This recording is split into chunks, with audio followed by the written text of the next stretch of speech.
നീണ്ട 12 ദിവസത്തെ ദൗത്യത്തിനൊടുവിലാണ് ബ്രഹ്മപുരത്തെ തീയണയ്ക്കൽ പൂർത്തിയായത്. അഗ്നിരക്ഷാസേനയടക്കം രക്ഷാപ്രവർത്തകരടക്കം നിരവധി പേർ വലിയ പരിശ്രമം ഇതിനുവേണ്ടി നടത്തി. ഈ തീയണയ്ക്കലിന് ശേഷം ബ്രഹ്മപുരത്തെ കാര്യങ്ങൾ എന്താണ് എന്ന് നോക്കാം. തീയും പുകയുമേറ്റ് നടന്നുപോലും പോകാൻ കഴിയാതിരുന്ന ബ്രഹ്മപുരത്തെ മാലിന്യ സംസ്കരണശാലയിലേക്ക് ഇന്ന് നടന്നാണ് യാത്ര ചെയ്യുന്നത്. ബ്രഹ്മപുരത്തെ പച്ചപ്പിൻ്റെ പുതുജീവൻ തളർത്തു തുടങ്ങി. ഒരാഴ്ച മുമ്പ് കാഴ്ച ഇങ്ങനെയായിരുന്നുവെങ്കിൽ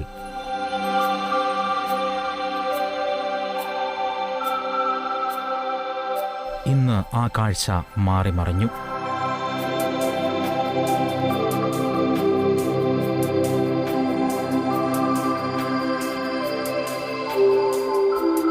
പ്രതീക്ഷയുടെ പുത്തൻ ചിറകിലേന്തി തീയും പുകയുമില്ലാതെ പക്ഷികൾ സ്വതന്ത്രമായി പറന്നു.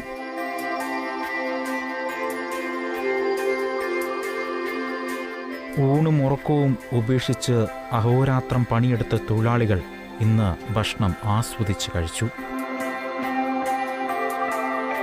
കഠിനമായ ചൂടിലും രക്ഷാപ്രവർത്തനം നടത്തിയ റിയൽ ഹീറോസിന് ആശ്വാസത്തിൻ്റെ അലകുലികളും പിന്നെ പ്രതീക്ഷയും.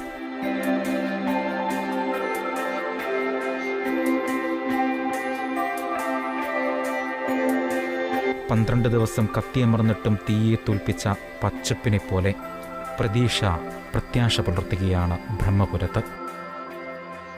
ബ്രഹ്മപുരത്തെ തീയണയ്ക്കാൻ അഗ്നിശമന സേനയ്ക്ക് കഴിഞ്ഞു. പക്ഷേ വിവാദത്തിന്റെ തീയണയ്ക്കാൻ ആർക്ക് കഴിയുമെന്നുള്ള ഒരു ചോദ്യം ഇപ്പോഴും ബാക്കിയാണ്.